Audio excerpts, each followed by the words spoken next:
같이 하나님 말씀 보도록 그렇게 하겠습니다. 사도행전 9장입니다.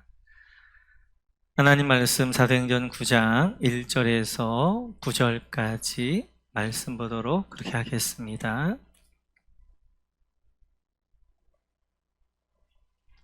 우리 같이 한 목소리로 읽도록 그렇게 하겠습니다. 같이 읽습니다.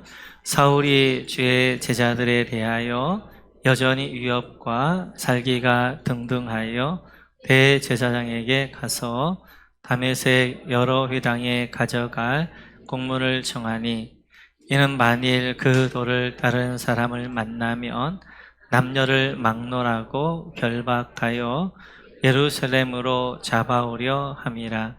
사울이 길을 가다가 다메섹에 가까이 이르더니 호련히 하늘로부터 빛이 그를 둘러 비추는지라. 땅에 엎드러져 들음에 소리가 있어 이르되, 사울아 사울아 내가 어찌하여 나를 박해하느냐 하시거늘 대답하되, 주여 누구시니까? 이르시되, 나는 네가 박해하는 예수라. 너는 일어나 시내로 들어가라. 네가 행할 것을 네게 이를 자가 있느니라 하시니, 같이 가던 사람들은 소리만 듣고 아무도 보지 못하여 말을 못하고 서 있더라.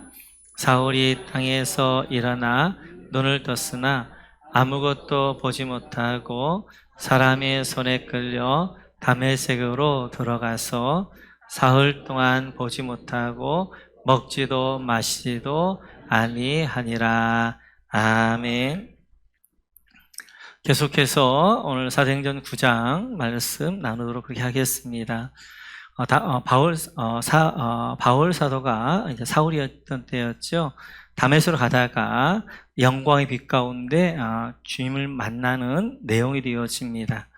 오늘은 이 바울이 이제 사울이 주님 만나는 영광의 빛 가운데 있었던 그 사건을 창세기 1장에 하나님의 창조 사역과 요한복음 1장에 예수님의 새 창조 사역과 연관하면서 어떤 의미가 있는가 하는 것에 대하여서 같이 살펴보도록 그렇게 하겠습니다. 같이 한번 읽어보겠습니다. 같이 읽죠.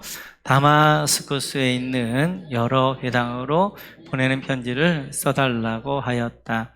그는 그 도를 믿는 사람은 남자나 여자나 가리지 않고 닥치는 대로 묶어서 예루살렘으로 끌고 오려는 것이었다.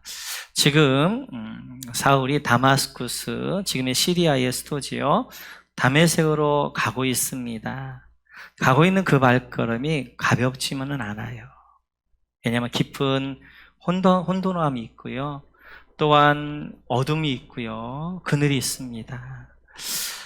그렇게 가고 있는 이제 이 이유 중에 하나는 그가 잊혀지지 않는 한 사람과 말 표정 때문에 그렇습니다. 같이 한번 읽어볼까요? 같이 읽죠. 시작. 무릎을 꿇고 크게 불러 이르되, 주여 이 죄를 그들에게 돌리지 마옵소서. 입말을 하고 자니라. 아멘. 그래서 전번에 사울의 고민을 같이 한번 살펴봤던 것처럼 사울에게는 이 스테반이 잊혀지지가 않는 거예요. 담에 가는데도 계속해서 이 장면이 떠오릅니다.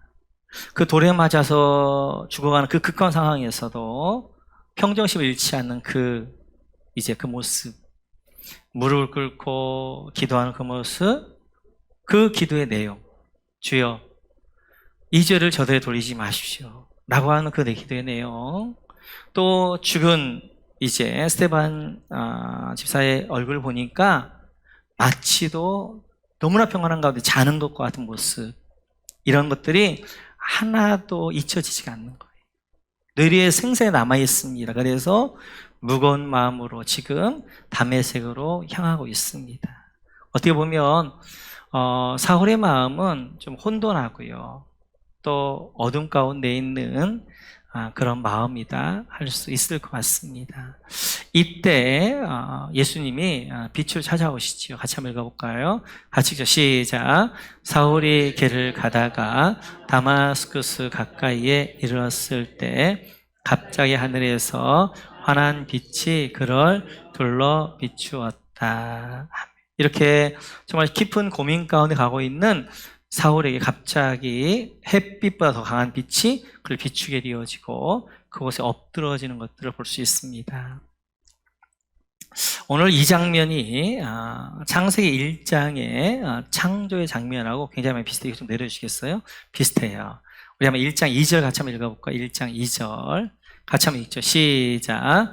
땅이 혼돈하고 공허하며 어둠이 깊음 위에 있고 하나님의 영은 물 위에 움직이고 계셨다. 아멘. 창조되기 이전의 땅을 이야기합니다. 그 땅의 모습이 혼돈했다는 거예요. 공허했다는 거예요. 어둠이 깊음 위에 있었다는 것입니다. 이제 땅 위에 하나님이 창조를 시작하셔요. 그래서 첫 번째 첫날 창조가 이것이죠. 같이 한번 읽어볼까요? 같이 읽죠. 시작. 하나님이 이르시되 빛이 있으라 하시니 빛이 있었고. 아멘. 이렇게 혼돈과 공허와 어둠 가운데 있었던 이 땅에 하나님이 창조를 시작하시는데 빛을 비추셔서 창조를 시작하시는 것들을 볼 수 있습니다. 오늘 이 장면과 사울의 장면과 굉장히 비슷해요. 사울의 지금 영적 상태가 어떤 상태이냐면 혼돈과 공허와 그리고 어둠 가운데 있습니다. 이때 빛 대신 예수님이 찾아오신 것처럼 하나님의 창조라는 것은 혼돈한 세상, 공허한 세상, 어둠의 세상에 빛으로 오셔서 이제 창조를 시작하시는데요. 여기서 혼돈이라고 할 때 혼돈이라는 말을 히브리어로 토후 이렇게 이야기합니다. 이 토후라는 것은 형체가 없어서 질서가 없는 것, 이걸 이야기해요. 그래서 간단하게 하면 무질서한 상태를 혼돈이라고 합니다. 공허라는 것은 보우라는 이제 말인데 이 말은 텅 비어 있는 상태를 이야기해요. 내용물이 없다 하는 것이 이제 공허라고 되어져 있어요. 그래서 이제 이런 혼돈이라는 것은 무질서한 것, 공허한 것은 내용물이 없는 것. 하나님의 창조라는 것은 이렇게 혼돈했던 무질서한 세상을 질서의 세상으로 만들어가는 것이 창조가 되어지고요. 하나님의 창조라는 것은 공허한 세상, 내용물이 없는 세상에 내용물 하나씩 만들어가는 과정이 창조가 되어집니다. 그래서 하나님의 창조, 첫 창조 3일은 이제 질서를 만들게 되어지고요. 후에 3일은 그 질서의 내용물들을 만들어가는 과정이 창조가 되어져요. 그래서 한번 보여주시겠어요? 하나님이 첫째 날에 빛이란 질서를 창조하십니다. 어둠 가운데 있으면 아무것도 안 보이잖아요. 빛을 비춤으로 이제 질서를 창조하기 시작하시는데 둘째 날에는 하늘이란 질서하고 바다란 질서를 만드셔요. 세 번째는 땅이라는 질서를 만드셔요. 이제 물에서 묻이 드러나게 해서 땅이라는 질서를 만드셔요. 이것이 이제 질서를 만드시는 과정. 그러니까 혼돈했던 무질서했던 세상을 이제 질서의 세상으로 만들어 하신 과정이에요. 그 다음에 이제 후 3일은 공허했던 아무것도 없던 세상에 내용물들을 만들어 가시는 거예요. 빛이란 질서에 내용물을 뭘 만드시냐면 해와 달과 별이라는 주인공들을 만들게 되어지고요. 그 다음에 다섯째 날에는 둘째 날 만들던 질서의 하늘에는 뭘 만들어요? 새를 만들게 되어지고 바다에는 뭘 만들게 되어져요? 물고기를 만들게 되어지고 세 번째 날 만든 땅이라는 질서 안에 이제 내용물을 만드는 그 내용물이 뭐였어요? 동물을 만들게 되어져요. 이렇듯이 하나님의 창조를 보면 이제 혼돈했던 이제 무질서한 세상으로 질서의 세상으로 해서 3일 동안 질서를 만드시고 그리고 공허했던 세상에 이제 내용물을 만드시는데 그것이 후에 3일 동안 내용물을 만드신 과정이 창조의 과정이 되어져요. 그래서 하나님의 창조라는 것은 혼돈과 공허와 어둠의 세상이 질서와 채움과 빛의 세상으로 바뀌어지는 것이 창조가 되어져요. 이렇게 창조를 했는데 이제 다시 죄의 어둠이 들어와가지고 이 세상은 다시 이런 세상이 되어집니다. 하나님 이렇게 단식하셔요. 예레미야서 같이 한번 보죠. 시작. 내 생각은 나를 알지 못하는 어리석은 자요 지각이 없는 미련한 자식이라. 악을 행하기에는 지각이 있으나 선을 행하기에는 무지하도다. 보라, 내가 땅을 본즉 혼돈하고 공허하며 하늘에는 빛이 없으며. 하나님의 탄식이에요. 죄 가운데 있는 그 백성을 향한 탄식. 이제 지각이 없는 미련한 이제 백성이 되어진 거예요. 뭘 해야 될 것인가 몰라요.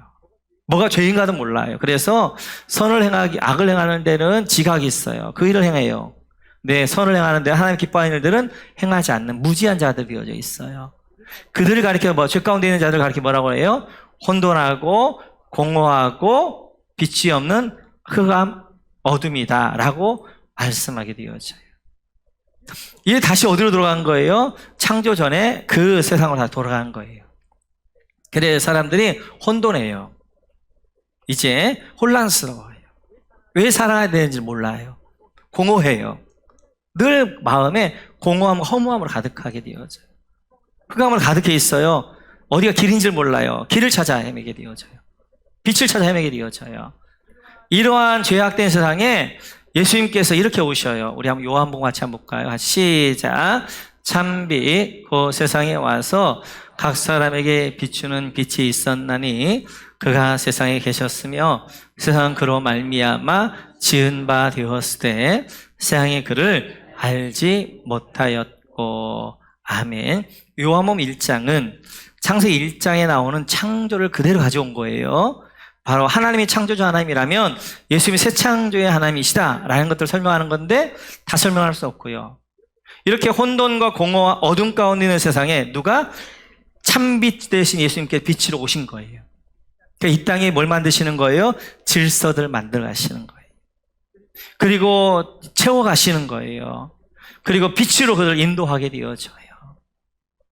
그래서 이제 예수님께서 이렇게 이제 창조주가 되어 있어서 공허와 혼돈과 어둠 가운데 있는데 새로운 창조를 하시려고 빛으로 이 땅에 오셔서 창조하시는 과정이에요. 그 창조의 과정이 뭐예요? 십자가에 죽으시고 3일 만에 부활하시는 거예요.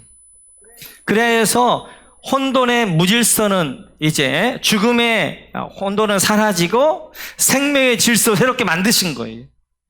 그래서 더 이상 이제는 이 죽음의 혼돈이 사람들을 붙잡는 게 아니라 질서가 아니라 이제는 생명의 질서를 새롭게 가져오신 거예요. 그게 바로 하나님의 나라입니다. 하나님의 나라. 그래서 예수님께서 3일 만에 생명의 질서를 만드시는 거예요. 죽으시고 부활하실 때까지. 하나님이 첫 번째 창조도 마찬가지잖아요. 질서를 며칠 만에 만드셨어요? 첫 3일의 질서를 만드셨잖아요. 예수님께 3일 만에 질서를 만드셔요. 그리고 오늘 바울도 마찬가지예요. 우리 한번 9절 같이 한번 볼까요? 같이 시작. 그는 사흘 동안 앞을 보지 못하는 상태에서 먹지도 않고 마시지도 않았다. 다메섹에 가다가 빛 가운데 그가 눈이 멀었어요. 근데 며칠을 멀었냐면 사흘 3일을 멀어요. 그리고 3일이 지나자 이제 3일 때 어떻게 하는 거 하나님이 아나냐 오셔서 그를 눈을 뜨게 하는데 눈을 뜨나 영적인 눈을 뜨게 하시는 거예요. 3일 동안 뭐 하시는 거예요? 하나님이 사울을 바울로 만들어가 새 창조에 가시는 거예요. 새 창조. 그래서 이제 사울이 바울로 새롭게 창조되는 과정이 바로 3일이 되어져요. 3일 동안 그가 어둠 가운데 있다가 3일 후에 보게 되어지는 것도 볼 수 있습니다. 그럼 다메섹 도상에서 이제 그의 빛으로 다가오신 이제 예수님이 이렇게 말씀하십니다. 3절 같이 한번 읽어볼까요? 4절 시작. 그는 땅에 엎드러졌다. 그리고 사울아 사울아 네가 왜 나를 핍박하느냐 하는 음성을 들었다. 사울이 이제 강한 빛 가운데 엎드러져 있습니다. 그때 그에게 음성이 들렸는데 사울아 사울아 왜 나를 핍박하느냐, 왜 어찌해 나를 핍박하느냐라는 음성이 들리기 시작하는 거예요. 그러자 사울이 이렇게 묻습니다. 우리 5절 같이 한번 읽어볼까요? 시작. 그래서 그가 주님 누구십니까? 하고 물으니 나는 네가 핍박하는 예수다. 지금 이제 사울이 깜짝 놀란 거예요. 그리고 거기서 묻습니다. 지금 저에게 말씀하신 주님은 누구십니까? 라고 물으니까 예수님 대답하시는 거예요. 나는 네가 핍박하는 예수다. 예수다. 사울이 깜짝 놀라는 거예요. 왜냐하면 사울은 지금 스데반 사건 가운데에서 깊은 고민 가운데 다메섹을 가긴 해요. 지금 사울이 멈출 수가 없어요. 인생 가운데 멈춰야 되겠다고 생각하지만 멈출 수 없을 때가 있어요. 사울이 지금 그런 형편이에요. 뭐 혼돈이 있지만 멈출 수 없어요. 그래서 지금 이제 다메섹 가긴 하는데 그에게 이런 고민이 있는 거죠. 정말 예수가 우리 바리새인들이 말하는 이단의 괴수, 십자가에 저주와 죽을 자인가? 예수를 따르는 자들이 과연 죽을 자들인가? 그렇게 믿고 생각해서 스데반을 죽이는데 앞장섰단 말이에요. 근데 스데반 죽어가는 걸 보니까 전혀 달라요. 이단이라고 하기에는, 아니면 어둠 가운데 있다고 하기에는 너무나 다른 거예요. 죽어가는데 천사의 얼굴 같아요? 자는 것 같아요? 평정을 잊지 않아요? 그 하는 말이 저들의 죄를 돌리지 말라고 이런 이야기를 하는 거예요.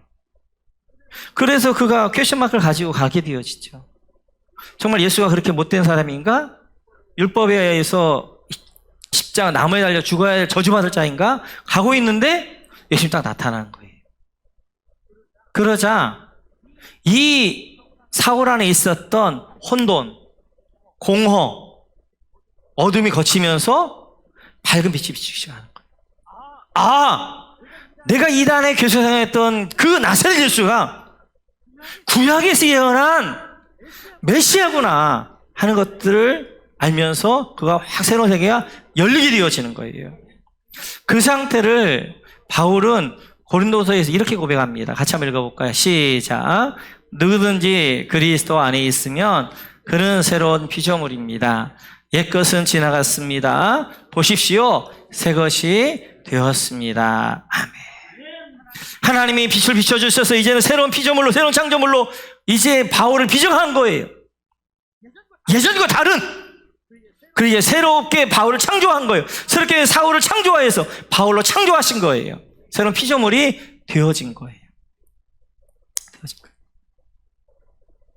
그래서 이제 바울은 사울의 바울로 바꿔지면서 이때 주를 만나면서 그 안에 삶에 있었던 고민, 혼돈, 공허, 어둠이 거치고 이제 밝은 빛으로 비춰지기 시작하니까 그가 말씀이 확 열린 거예요. 구약이 꿰어지기 시작하는 거예요. 복음이 열리기 시작하는 거예요. 율법이 열리기 시작하는 거예요. 그리고 제사가 열리기 시작하는 거예요. 왜 제사할 때 어린 양을 제물로 드려야 되는가? 이 의미가 뭔가가 이제 알려지기 시작하는 거예요. 특별히 이사야서 53장에 고난받는 종으로 메시아가 열리는 것입니다. 지금 바리새인들은 메시아가 영광에 주로 온다고 했단 말이에요. 그런데 성경에는 메시아가 고난받는 종으로 오게 되어져 있어요. 그게 열리기 시작하는 거예요. 바울에게 있었던 혼돈은 다시 사라지고 질서로, 바울에게 있던 공허함은 사라지고 이제 처음으로 바울에게 있었던 어둠은 사라지고 빛으로 그의 삶이 바꿔지게 되어진 거예요.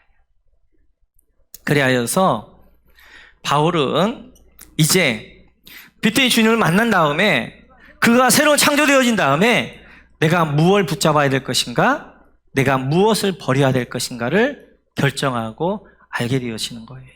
이렇게 고백합니다. 같이 한번 읽어볼까요? 같이 시작.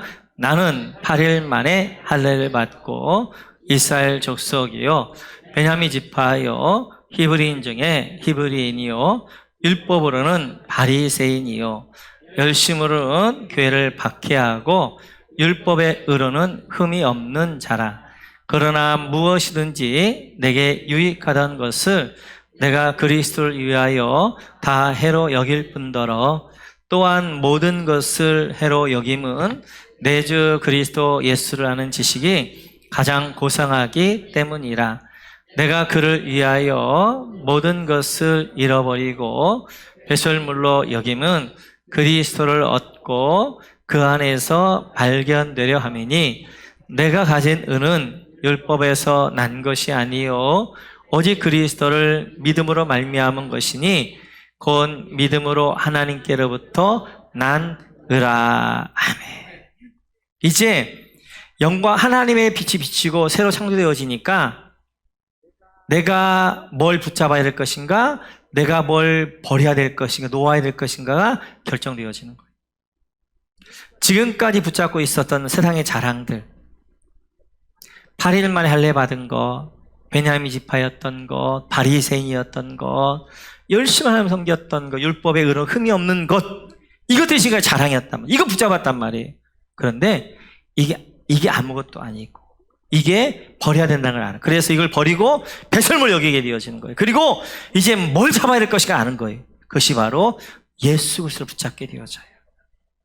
이제 이런 세상의 자랑을 버리게 되어지고 예수님을 붙잡게 되어지는 순간 그게 뭐가 열리기 시작하냐면 그가 가야 될 방향, 내가 살아야 될 방향, 표대가 보이기 시작하는 거예요. 그래야 해서 바울이 빌립보 3장에서 이렇게 이야기합니다. 같이 한번 읽어볼까요? 시작. 13, 시작. 형제들아, 나는 아직 내가 잡은 줄로 여기지 아니하고 오직 한 일, 즉 뒤에 있는 것은 잊어버리고 앞에 있는 것을 잡으려고 표대를 향하여 그리스도 예수 안에서 하나님이 위에서 부르신 부르의 상을 위하여 달려가노라. 아멘. 새로 창조하고 나니까 어떻게 살아야 될 것인가, 무엇을 붙잡아야 될 것인가, 그리고 내가 가야 될 방향이 무엇인가, 나의 표대가 무엇인가가 분명히 선명해지는 거예요. 그리고 이제 지금까지 했던 건 다 잊어버리는 거예요. 그리고 앞에 있는 표대, 하나님의 표대를 향해 달려가는, 부르의 상을 향하여서 달려가는 삶이 되어지는 거예요. 이렇듯이 빛된 주님이 와서 빛으로 우리의 질서를 잡아주면 우리의 삶이 단순해집니다. 어둠 가운데 있을 때는 어디가 길인지 모르니까 여기저기 헤매게 되어져요. 빛을 쫙 비춰주면 길이 보이니까 이제 뒤돌아보지 않고 그 길을 향하여서 믿음으로 걸어가게 되어져요. 뿐만 아니라 바울은 예수님 만나기 전에, 빛된 주님 만나기 전에 이런 사람이었습니다. 같이 한번 읽어볼까요? 시작. 그러므로 내가 한 법을 깨달았노니 곧 선을 행하기 원하는 나에게 악이 함께 있는 것이로다. 내 속사람으로는 하나님의 법을 즐거워하되 내 지체 속에 한 다른 법이 내 마음의 법과 싸워 내 지체 속에 있는 죄의 법으로 나를 사로잡는 것을 보는도다. 오호라, 나는 곤고한 사람이로다. 이 사망의 몸에서 누가 나를 건져내랴. 빛의 주님 만나기 전에, 이전에 사울의 모습이에요. 열심히 하나님을 섬겨요. 열심히 율법을 지켜요. 뒤돌아가 나면 죄밖에 없는 거예요. 뒤돌아가 나면 공허한 거예요. 무엇을 위한 열심이었는가? 무엇을 위한 삶이었는가? 공허한 거예요. 그러니까 고백하는 거예요. 오호라, 나는 곤고한 사람이다. 이 사망, 이 절망의 사망에서 누가 나를 건져낼 것이냐? 그렇게 고백하는 거예요. 사울은 열심히 살았어요. 하나님의 일을 위하라면 하나님을 위하여 열심을 했어요. 그래서 하나님을 반대하는 사람을 죽이는 것도 그는 마다하지 않고 그래 살았단 말이에요. 그런데 그의 삶에는 공허밖에 없는, 곤고함밖에 없는 거예요. 그를 하면 뭔가 그 마음에 허전함이 있는 거예요. 공허한 거예요. 마치 어떤 깊은 사망의 수렁으로 빠져든 것 같은 곤고한 사람인 거예요. 그 고백하는 거예요. 오호라, 나는 곤고한 사람이로다. 이 사망의 늪에서, 이 절망의 늪에서, 이 공허의 늪에서 누가 나를 건져낼 것인가? 이렇게 절규하는 인생이었어요. 그런데 그가 빛의 주님 만난 다음에 그의 삶에 혼돈에서 질서로, 공허에서 체험으로, 어둠의 빛으로 바꿔진 다음에 그 이렇게 고백합니다. 같이 한번 읽어볼까요? 예배가 시작. 우리는 하나님이 사랑하시는 아들 안에서 하나님의 풍성한 은혜를 따라서 그분의 피로 구속 곧 죄 용서를 받게 되었습니다. 하나님께서는 우리에게 모든 지혜와 총명을 넘치게 주셔서 그리스도 안에서 미리 세우신 하나님이 기뻐하시는 뜻을 따라 하나님의 신비한 뜻을 우리에게 알려주셨습니다. 아멘. 예전의 사울은 너무나 다른 고백이죠. 여기서 보면 사울의 고백은 뭐예요? 하나님의 풍성한 은혜, 하나님이 우리에게 지혜와 총명을 넘치게 주시는 하나님의 은혜, 이런 고백을 한단 말이에요. 그건 지금 바울이 그런 고백을 하고 있는, 그런 삶 가운데 하는 거예요. 하나님의 풍성한 은혜 가운데 하는 거예요. 하나님의 지혜와 총명으로 넘치는 삶 가운데 사는 거예요. 그런 바울이 예배교회를 향하여서 너희가 그런 삶을 살기 원한다. 하나님의 풍성함이 얼마나 풍성한 걸 알고 그 풍성한 은혜 가운데 살기 원한다. 하나님의 그 지혜와 총명에 넘치게 주시는 그 비밀 신비를 너희가 깨달아 그 지혜와 그 총명에 넘치게 우리 가운데 살기 원한다 라고 고백하는 것이 바로 바울의 고백이 되어지는 거예요. 계속해서 예배교회를 향하여서 바울이 이렇게 이야기합니다. 같이 한번 읽어볼까요? 시작. 능히 모든 성도와 함께 지식에 넘치는 그리스도의 사랑을 알고 그 너비와 길이와 높이와 깊이가 어떠함을 깨달아 하나님의 모든 충만하신 것으로 너희의 충만하게 하시기를 구하노라. 아멘. 바울이 지금 이걸 아는 거예요. 하나님의 사랑의 그 너위와 길이와 높이와 깊이가 얼마나 어마어마한 걸 아는 거예요.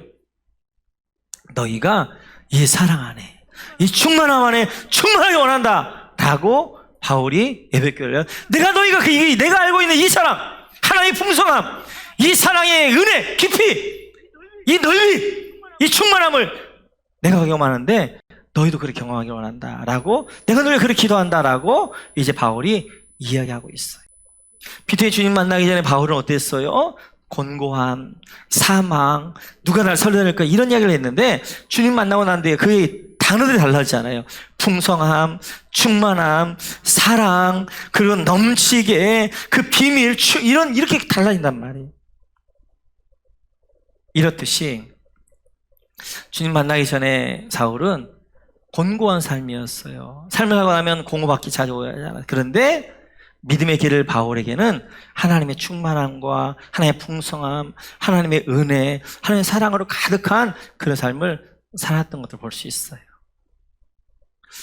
성경에 보게 되어지면 영광의 빛 대신 주님을 만나는 사람이 있는가 하면 그렇지 못한 사람이 있는데 그 예를 하나씩 들을게요. 같이 한번 우리 솔로몬 예를 한번 보겠습니다. 같이 한번 읽어볼까요? 시작. 솔로몬이 병거와 마병을 모음에 병거가 1400대요 마병이 12,000명이라 병거 성에도 두고 예루살렘 왕에게도 두었으며 왕이 예루살렘에서 은을 돌같이 흔하게 하고 백향목을 평지의 뽕나무같이 많게 하였더라. 아멘. 솔로몬의 삶입니다. 그게 얼마나 풍성함이 있었던지 그 얘기를 하면서 27절에 보니까 그가 은을 뭐처럼 썼더라? 돌멩이처럼 썼더라. 그 귀한 세계 최고의 목재라고 할 수 있는 백향목을 어떻게 썼더라? 평지의 뽕나무같이 썼더라.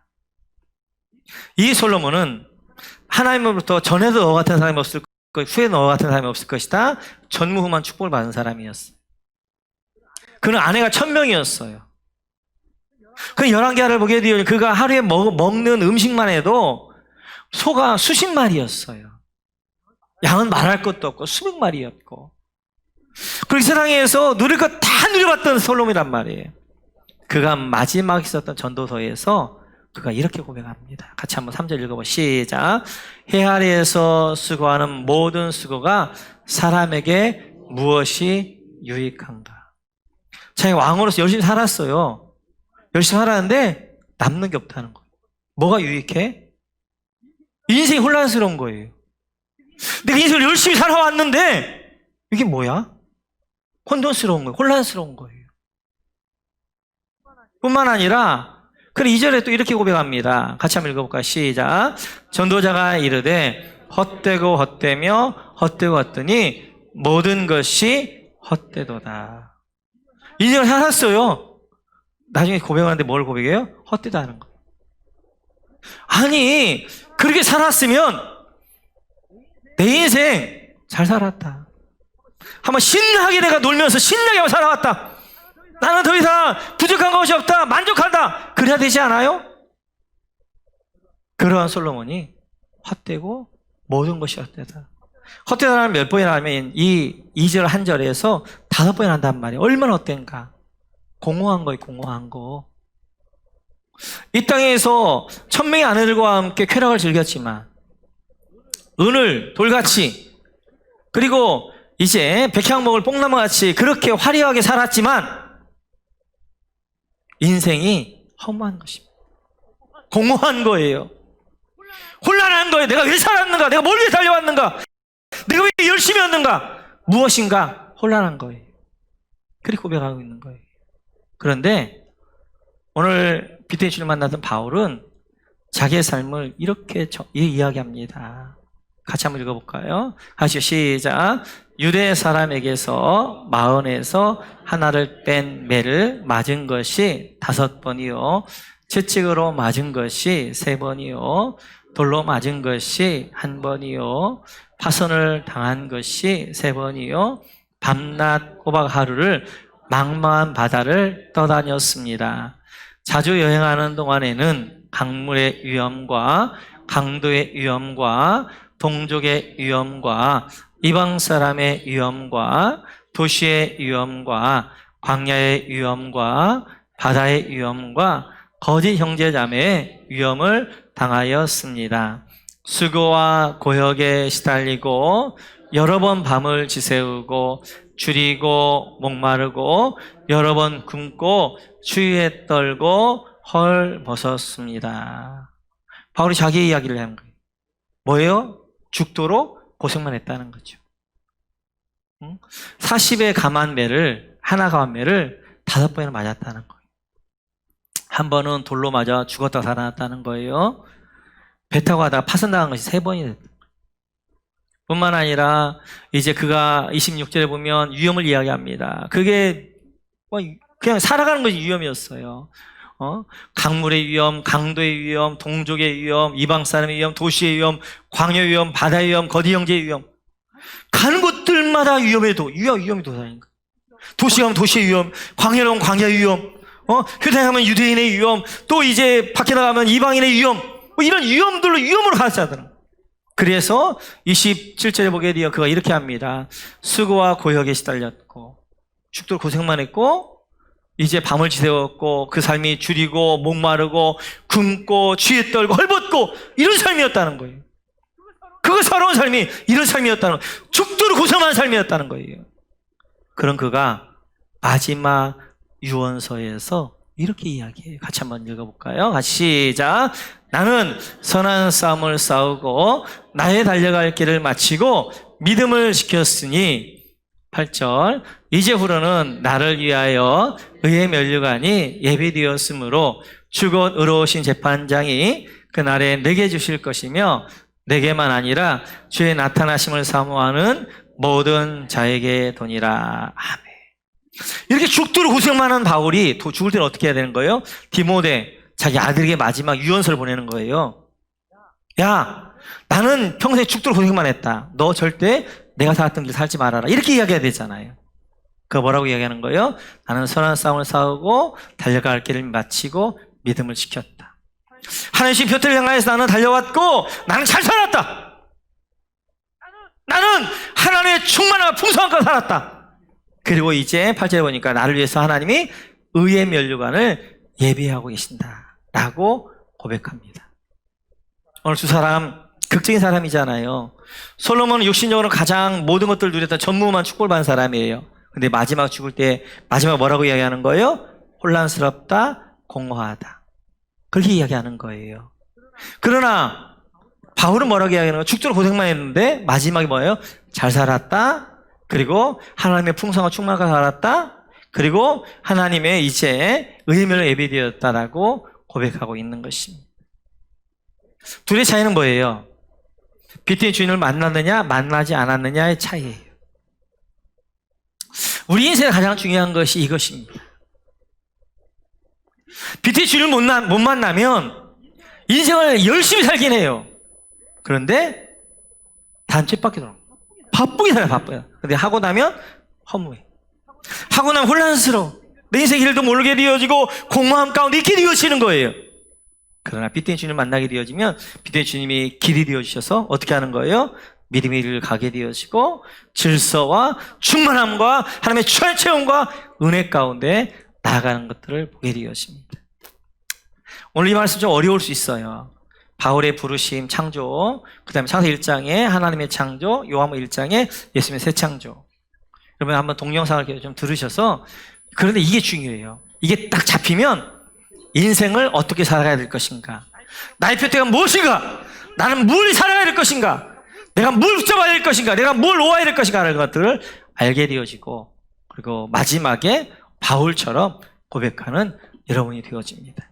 꼭 기억하셔서 빛인 주님이 우리의 혼돈과 공허와 그리고 어둠을 생명의 질서와 그리고 하나님의 충만함과 하나님의 풍성함으로 채우시고 빛인 주님이 인도해 가시는 여러분들 모두가 되시기를 주님의 이름으로 축원합니다.